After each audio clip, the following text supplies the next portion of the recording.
नमस्कार, मैं खुशी और आप देख रहे हैं मुंबई तरंग न्यूज। मुंबई तरंग न्यूज में आपका स्वागत है। हिंदी व गुजराती भाषा में अब सूरत, मुंबई और राजकोट से नियमित प्रकाशित हो रहा है। तो चलिए नजर डालते हैं आज की ताजा खबर पर।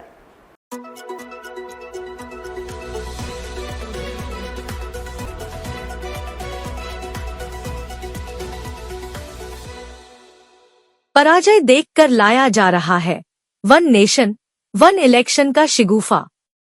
संजय राउत ने मोदी सरकार पर साधा निशाना। हम लोग जो बार बार बोलते हैं कि ये सरकार संविधान के खिलाफ काम कर रही है, डायरेक्टली नहीं होता है तो इनडायरेक्टली संविधान के खिलाफ काम कर रही है, संविधान तोड़ने की कोशिश करते हैं। हमारे संविधान के निर्माता नहीं है। ये जो स्ट्रक्चर बनाया है देश के चुनाव का वो सही है, लेकिन अगला चुनाव मोदी हारने जा रहे हैं, लोकसभा राज्य के चुनाव, इसलिए अपने स्वार्थ के लिए ये सब कुछ वो कर रहे हैं। वन नेशन वन इलेक्शन का मतलब है तानाशाही, एक व्यक्ति की तानाशाही। वो जो कहेगा वो ही होगा। आज वन नेशन वन इलेक्शन है, इस प्रकार से चुनाव होगा तो नेशन भी नहीं रहेगा, तो नो नेशन नो इलेक्शन भी हो सकता है आने वाले दिन।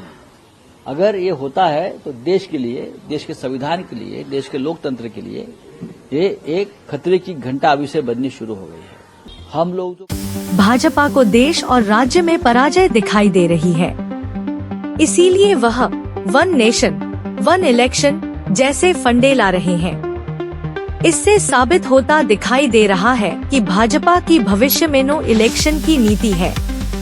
इस तरह का जोरदार हमला करते हुए शिवसेना उद्धव बालासाहेब ठाकरे नेता व सांसद संजय राउत ने कहा कि वन नेशन वन इलेक्शन संविधान विरोधी है, जो देश के लोकतंत्र के लिए घातक साबित होगा।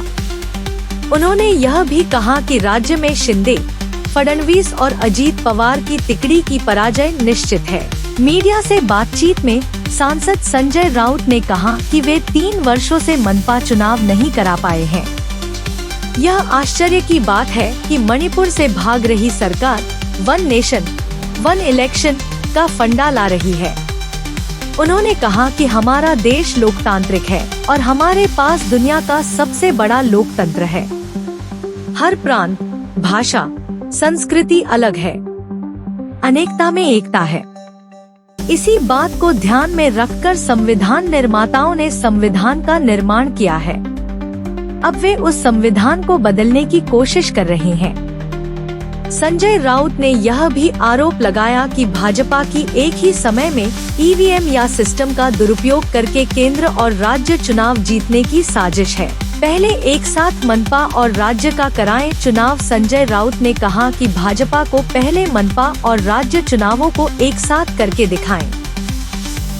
इस नीति के जरिए भविष्य में नो इलेक्शन उनका नारा होगा, जिसकी यह शुरुआत है। भाजपा की ऐसी नीतियां देश के लिए खतरा है। उन्होंने कहा कि इसीलिए नो नेशन नो इलेक्शन लाया जा रहा है।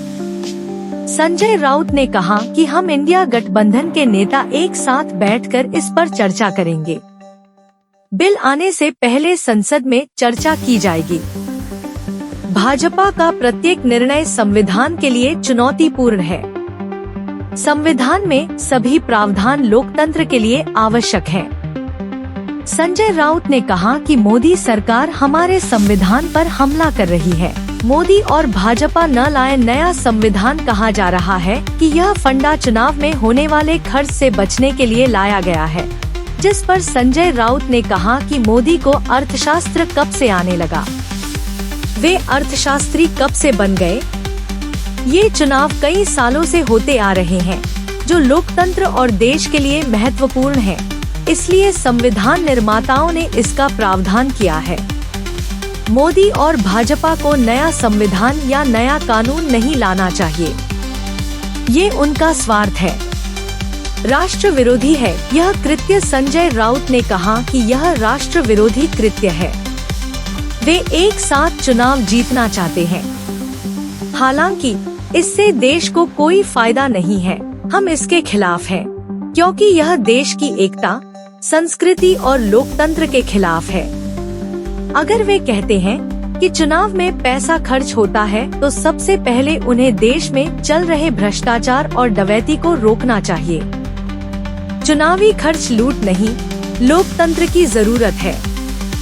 बंद करनी होगी चहेते उद्योगपतियों के लिए चल रही लूट। संजय राउत ने कहा कि चहेते उद्योगपतियों के लिए चल रही लूट को बंद करना होगा।